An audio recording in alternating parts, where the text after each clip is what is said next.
This is Wrestling Bios. Check out the Wrestling Bios channel. This man, his doc, his wrestling docs are something serious. Uh, he really has some great content up there. Bob Holly hates everyone. Okay, this should be really something. He hates everyone, huh? This video's over 20 minutes. It's long as hell. It's gonna be a good one. I just got done reading through Bob Holly's book, and my God, this dude was, and probably still is, absolutely unhinged.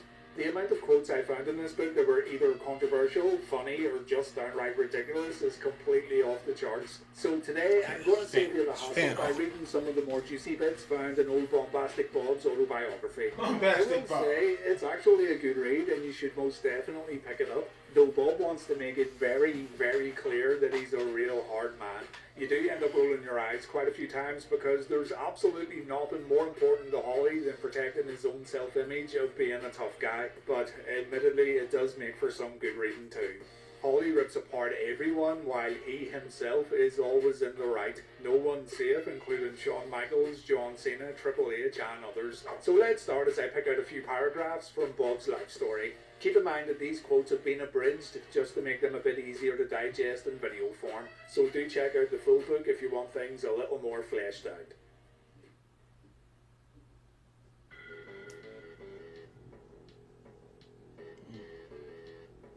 Oh, he's probably going to turn him a new one. This is what most people already know about, and many are familiar with what Bob had to say about Shawn Michaels. Who couldn't stand Michaels back then, right? Bob Holly hated the Kliq. He dedicates a whole chapter to the boys, and he keeps bringing them up as the book goes on. So here's some of the better bits.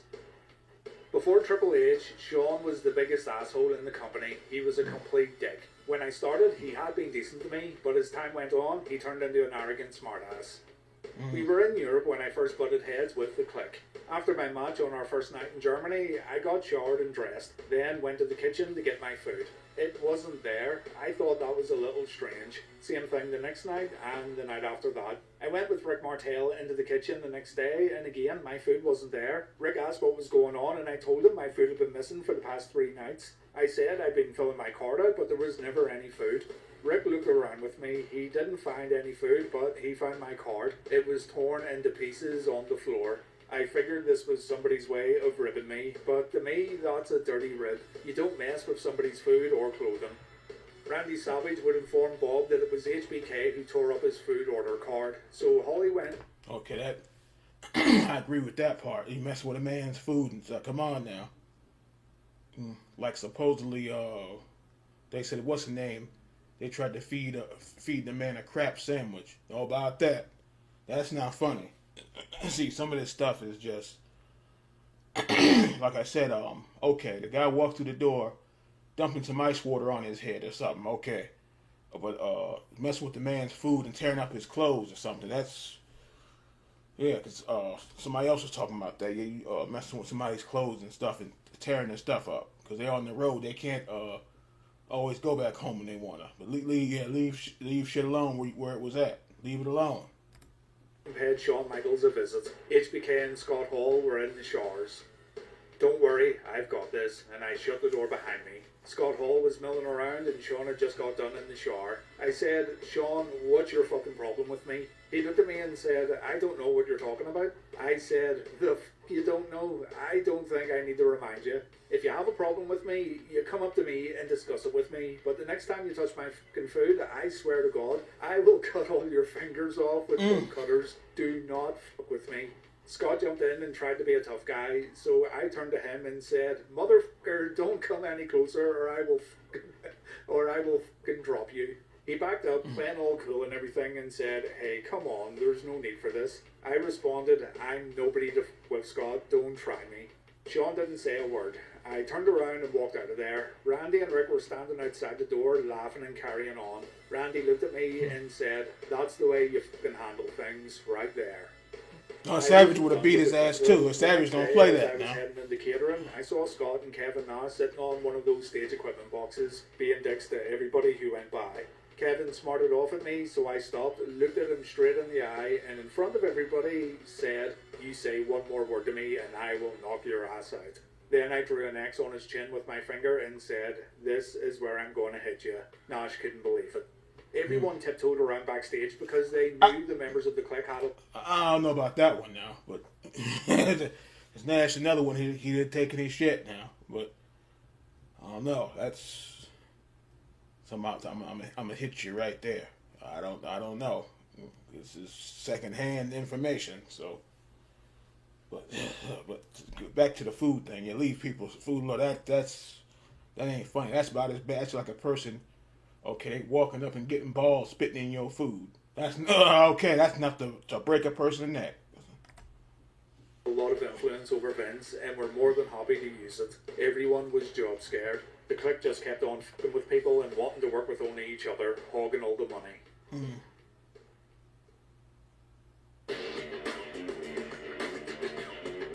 Oh, here we go. Here we go. Bob had some choice words Dirty for Shawn dog Michaels, himself. but he also had quite a lot to say about Triple H, both in regards to Hunter becoming associated with the Clique and Hunter gaining power within the WWF. Triple H figured out pretty quickly that if you wanted to get somewhere, you had to be in Shawn and Kevin's circle. If you ever meet Hunter, he'll suck you right in. He's a likable guy. He comes across well. He's very intelligent, very charming, and he has a great mind for the business.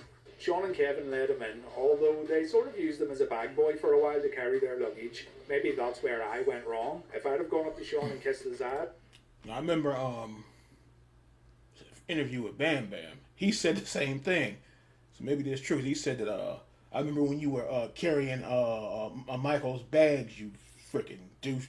So he said something funny. It was an interview. I know it's an old interview. Bam Bam's gone, but it was an older interview. He said, I remember you when you was a bag boy, whatever the hell he said. But yeah, it might be true, might not be true, but that is something. Maybe I would have gotten a bigger push. Instead, I travelled with guys who they didn't like, so I ended up guilty by association. It took me years to understand that it's not just about being a good wrestler and having a good look, it's about playing the game, and Hunter played it better than anyone. He always buried Jericho. He nearly got him fired. So many guys could have been a lot more than they ended up being. Kane, Booker, RVD. Yeah, because Jericho can out wrestle your ass. That's Rob why. Van Dam could have been huge. Van Dam CM too. Punk is one of the top guys now, but he could have been All the those guy. guys. Edge, I Even remember though all that. Hunter never liked him. They had no choice but to go with Punk because he got over. You'll notice that Hunter made sure to go over him though, to make sure everybody knew Punk wasn't on Hunter's level. Where's the sense in that? Yeah, that's getting me started again. Okay. Edge, RVD, Jericho, Punk. All four of those guys better than him. All four of them. I know some people say, Punk's overrated. I don't care about none of that. Shoot. And then the Jericho thing, probably because he was a WCW guy. But you was over there too. But you wasn't worth nothing. Shoot. Yeah. That time telling Booker T that place was, it wasn't no damn joke. It wasn't no joke for 83 weeks. Even before that, they had a serious roster up there. Hell, you talking about? Insecurity. It's strange because he's such a great wrestler, but when it comes to company politics, if he doesn't like you, he'll. Yeah, he can wrestle. He just a piece of work though. It's a crying shame. Face to face, he acts like he's your best friend, but as soon as you turn away, out comes the knife. I'm not going to mention names because the people in question still work for the company, but I was told several times by several people that Hunter used to bury me directly to Vince in meetings. Bret Hart hit the nail on the head when he said that Hunter tries to keep all the money for his cronies. When they started up the Generation X again in 2006, Billy, Road Dogg and X-Pac wanted to come in, but Hunter put the kibosh on that. He wanted to keep it just him and Shawn so they could split the merchandise. Oh, that's dirty there. See, that's dirty. That's dirty there. That is dirty. I never fooled with Jeff Jarrett either. The only wrestler they paid well that was dirty was Jeff Jarrett. He was driving around in a nice vehicle and making a ton of money. What could any of us say to him? His dad was the promoter. Jeff was a real dickhead back then. Still is, as far as I'm concerned. He reminds me a lot of Triple H, and that's not a oh boy, that ain't a good idea. That ain't good. Because he's not man enough to stab you in the front. When you talk to him face to face, he's charming and he'll suck you in, make you feel like you can trust him. But as soon as you're gone, he'll bury you and you'll never know it. He's the furthest thing from a man. I honestly don't think Jeff would have gone anywhere in the wrestling business if he hadn't have been Jerry Jarrett's kid. He and Road Dogg were good friends, or so Road Dogg thought. When Jeff wanted to leave the WWF, Road Dogg stuck with him and he left too. But when they got to Atlanta, WCW only wanted Jarrett. Jeff didn't go to bat for Road Dogg, he just took the offer WCW gave him and he left his so-called friend behind without a job. Jeff's a charming guy to your face, but I wouldn't trust him as far as I could throw him. Wrestlers who can't fight. Okay, this down. Hardcore Holly's tough as nails, everyone, and you better remember it. In his book, he talked about some guys who can fight and some guys who can't. Here's what he had to say. In the make-believe world of wrestling, some of the champions wouldn't do too well in a real fight. Cena can't fight. Triple H genuinely thinks he's a badass motherfucker and he really isn't. Kevin Nash picked his spots. He would only call out guys he knew he could take. He wouldn't have fought me because he knew I'd kill him. Steve Austin I still don't know about that as one. tough as they made him out to be. I like Steve, but that's the truth. I'm not saying these guys are pussies, but I wouldn't want them to be backing me up in a bar fight. I'd want Blackman, Bradshaw, and Ron Simmons. I don't know. I wouldn't say Nash and Austin are no slouch now. I don't know about that. I don't know. You see, I know you don't want to assume just because Austin from Texas they can all fight, but they don't take no shit up there. But I know, of course, Bradshaw and Farouk they don't play either. But yeah, because yes, if Farouk didn't want to bother Farouk and Bradshaw, yeah, you didn't. Some fan jump up there like the other video when the fans jumped in the ring. Farouk and Bradshaw would have beat his ass if somebody tried to jump in there. So yeah, he would have got a good beating. It would have been terrible. Those are the guys to have in your corner. Steve Blackman, Steve Blackman is a high black belt, so of course. Not only did Bombastic Bob say John Cena can't fight, he said he also can't wrestle twice. Well, Shawn Michaels is the greatest wrestler of all time, hands down. If you want proof, go watch the hour-long match he did with John Cena on Raw in England back in 2007. Cena can't wrestle and he can't lead a match. Every single bit of that match was Shawn. He carried Cena for a full hour.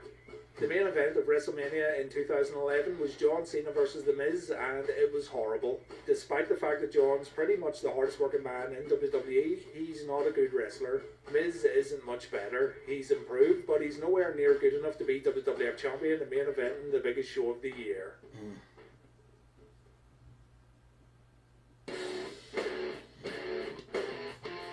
Wellness policy. Oh yeah, that's Bob Foley if you're on admits in his something. book that he was on the juice, but he also questioned the strictness of WWE's wellness policy, alleging that certain guys got off the hook while expendable guys got suspended. I'll be the first to admit that I was on the gas. So was almost every single person in that locker room in the 80s, 90s, and into the 2000s. I'm not ashamed of it. Personally, I'd rather be in the ring with a guy who's gassed to the gills than a guy who's high as a kite. When they brought in the wellness policy, we were told by management that tests were going to be random and regular. Everybody was eligible to be tested, and anyone who tested positive for any banned substance would be suspended unless they had a valid prescription. We were also told that the office had no say in who would be suspended. That would be down to the company running our testing. But the whole program was a joke. Certain guys started losing weight and muscle mass, but other guys stayed the same size. Go back and look and you'll see who was on and who was off. It became clear to me that something was not right with the policy when Ken Kennedy got suspended. Around that time, Ken was riding with another guy. Ken would call the guy in Florida he got his stuff from, and he would then hand the phone over to his buddy so he could put in his order. They ordered at the exact same time, got tested at the same time, but only Ken got suspended. Ken was floating around in the mid-card, the other guy was being groomed for the top. That right there told me that it wasn't the lab handing out the suspensions. The policy's there so the WWE can show Congress that they're doing it, but there's a huge double standard when it comes to the results. The guys who don't draw money are the ones who get suspended and made examples of. If any of the top guys get caught violating the policy, they get off light because they make money for the company. Undertaker and Flair refused point blank to take the test. They wouldn't do it. They told management they would sooner walk out. Triple H, John Cena, and Batista all got tested. I can guarantee that because I stood in line with them. But I've got to question their results, since they were the only ones who didn't shrink in size. Look at Chris Masters. He shrunk to about half his size when they brought steroid testing. Oh, yeah, I in. remember It that. didn't help that Hunter kept bringing attention to how Chris had shrunk and f***ing with his head about it. That was pretty low, if you ask me. Go look at the guys who didn't shrink once they brought in the testing. Top guys earning top money. Like many things, if you're able to throw money at a problem, you can usually find a way around it.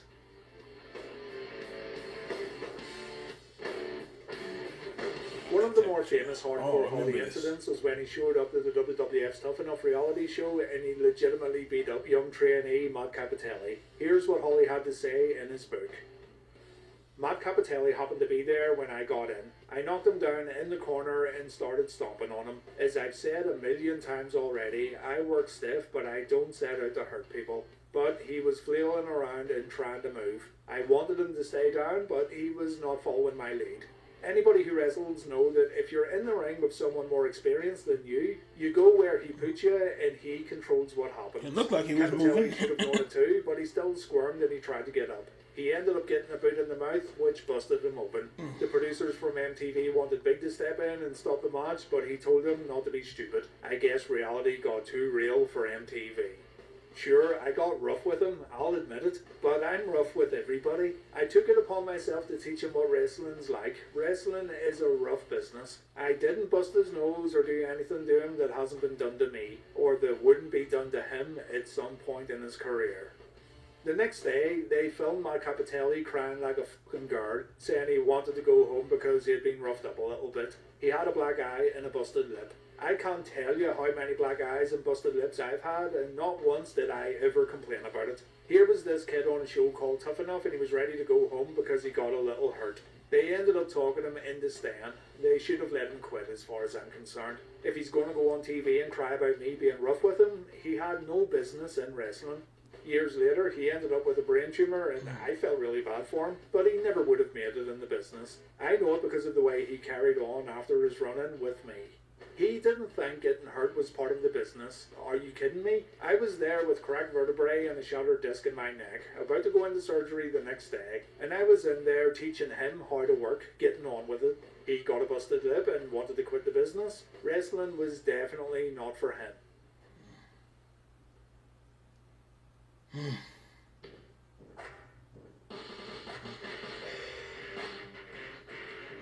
This is quite a long story, but it's a good one. It's about Rene Dupree getting Holly into some legal trouble over a rental car. Here's what happened. It was the middle of 2004 and Rene was travelling with me for the first time. We'd been working house shows together, so we figured we'd ride together to the TV taping. This was around the time the bad hurricanes had been hitting, so I had to get back home. Before I left, Rene asked me if I could leave my rental car with him in Spokane. I told him that was fine as long as he made sure to fill the car up with gas before he returned it. A couple of months passed without incident. Bradshaw and I were on a layover in the Houston airport eating lunch when my mom called me to tell me that I'd gotten something in the mail from the City of Spokane District Court. When I was on the road, I had all my mail forwarded to her. She then told me that my driver's license had been suspended because of an unpaid parking ticket and there was a warrant for my arrest in Washington. I just about blew a gasket. As it happened, Rene was walking by just as I got off the phone, so I confronted him about it. He told me he didn't know what I was talking about and he had never got a parking ticket using my rental. He totally denied it. Both Bradshaw and I had a few choice words for him. I ended up having to fly to Spokane, and it cost me the flight and a whole weekend of missed work, including a TV taping. This wasn't cheap to take care of. Rene still denied it. Whenever I confronted him about it, he'd deny it and refused to make it right. That really pissed me off, so I decided to take matters into my own hands. I gave him a little warning on the plane the day before I was planning to get even with him. I found I was sitting behind him, so I tapped him on the shoulder and told him, "You've got 24 hours to learn how to fight." 24 hours later, he still hadn't apologised. We were in New York, and the match was me and Charlie against Rene and Kenzo Suzuki. I started hitting Rene, laying it in and telling him to hit me back because we were fixing to go. He ran away from me, just took off backstage where he thought he'd be safe. I went after him and caught him, dropped him, and proceeded to beat the living shit out of him. Big Show grabbed me from behind and threw me off him, and Dave Finlay, who was an agent at that point, came over and said, "What the f***, Bob?" I said, "No, what the f***, Dave? You don't know?" I told him about the parking ticket situation. Dave responded he deserved to have his ass kicked. Yeah, I don't know how true that is, but You gotta pay for somebody else's ticket, and you're getting in trouble for it. That's some shit there. Holly had an odd relationship with Ken Kennedy where they didn't see eye to eye, but then became friends. The relationship went downhill again, though, just before Holly left WWE. One night in Italy, we got back to the locker room and Ken didn't thank the guys in the match for putting him over. Thanking the guys who put you over is the very first thing you should do after a match because they just made you look good. I gave Ken several minutes to do this and nothing happened. I called him out in front of everybody. He said he would have gotten around to it. I told him you don't go and do whatever else first. You thank the people who put you over and shake their hands. The next night at another arena in Italy, when Ken came in, I marched right in, grabbed his bag and threw it in the hallway, saying, "Get the fuck out of my locker room. You're not changing in here until I say you can." A couple of days went by before Benoit came to talk to me. Kennedy had just started riding with him back in the States, so Chris knew a few things I didn't. He told me that Ken had just lost his dad. Chris knew Ken was going through a hard time, and he said he respected and supported my decision to throw Ken out of the locker room, but suggested that I should go and talk to him. I found him and said, "Why didn't you tell me about your dad?" Ken said he didn't feel like it was something he needed to tell people, but yeah, he was having a tough time. He started crying, and I felt bad for him, I really did. It broke my heart to see him crying like that. I told him to get his ass back in the locker room and apologise for upsetting him. From that moment on, we became good friends. In mid-2008, we were doing a show in Bakersfield, California. I needed some pain meds because my neck was hurting and I needed yet another elbow surgery. So I asked Ken if he had anything. He said sure and gave me some meds. He then said if I needed any more later, I should just go in his bag and get them. Later that day, I needed some more meds. I finished doing my pre-tape interview and went into the locker room. About 15 people were there. I grabbed another few pills from Ken's bag. He came in with Umaga moments later, so I told him I'd taken 4 pills and would replace them when I get my next prescription filled. He said that was fine and went about getting some pills for Umaga. I thought that was the end of it, but then, a week or so later, a rumour started floating around that I'd gone into Ken's bag without permission. I called him up at home to ask him what was up, and he assured me that everything was fine. Next time I saw him on TV, I talked to him about this rumour again, and he said he didn't know anything about how it started. In the end, I got a phone call from Johnny Laurinaitis asking me what was going on. I told him what had happened, and he said that isn't what he had heard. I found out afterwards, through talking to John Cena and Shawn Michaels, the rumour had started when Umaga had told a couple of people that I'd gone into Ken's bag to get pills. Ken never told Umaga that he said that I could, and when the rumour started spreading, Ken could have stopped it by Word getting crossed. I told Bob it was okay, but he didn't. He'd been lying to me the whole time, claiming he didn't know what was going on, and then not admitting that he hadn't squashed the rumour. It was self-preservation for Ken. Word had spread that I'd taken stuff from Ken's bag, and when the rumour reached management, Ken could have got in trouble, so he stooged me out. You don't stooge the boys out, and you always try to help each other. Ken really kicked me when I was down. I told him a lot of things that were going on with me, with my divorce and everything. I needed him to be a friend, and instead his actions could have serious implications for my career. I confronted Ken and called him every name under the sun. I even tried to get him to come outside and settle it with me, but he wouldn't. Without the ones like you working tirelessly to keep things running, everything would suddenly stop. No matter your industry, Grainger's here for you with professional-grade supplies. Call, click Grainger.com, or just stop by. Grainger, for the ones who get it done. Oh, no.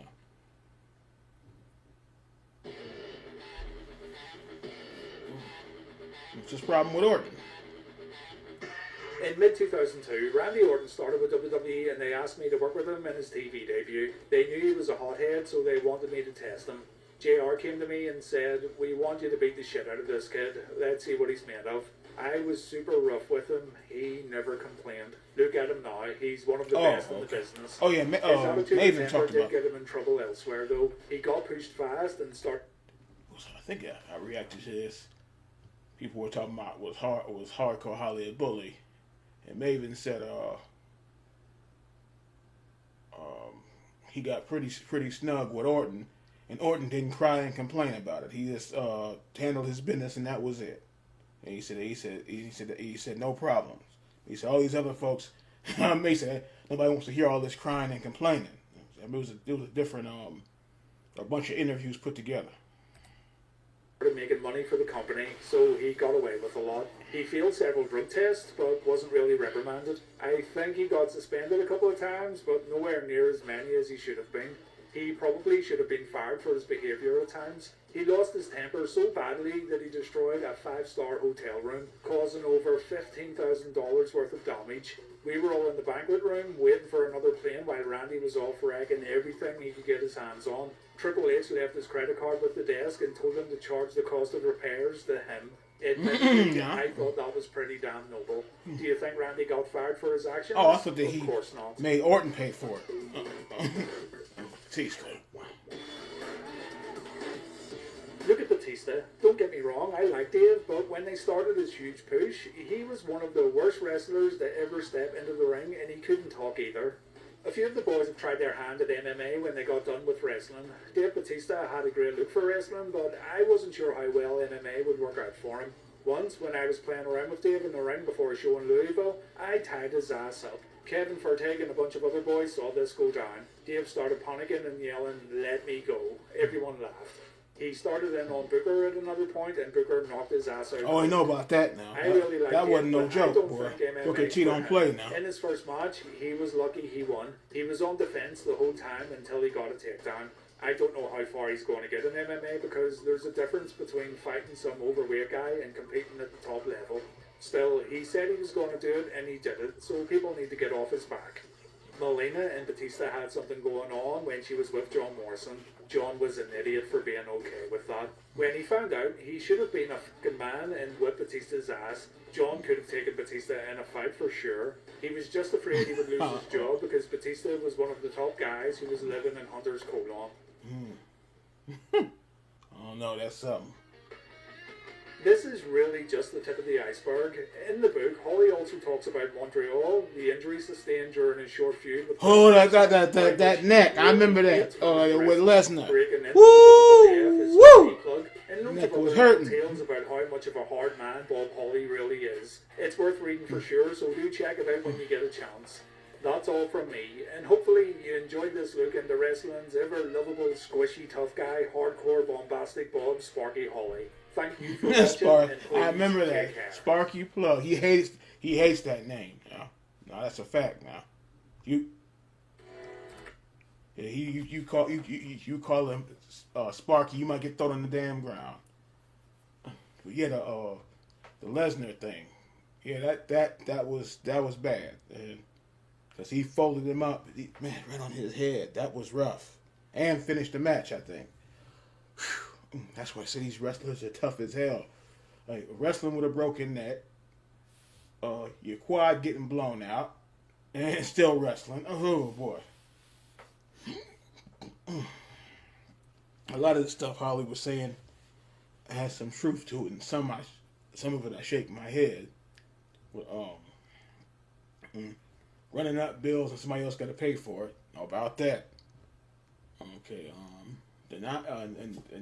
Denying the payment. I don't know what the hell you're talking about. That, I don't know if that's true or not. That will make somebody angry because with this bill business. Okay, paying for something that it's not even yours.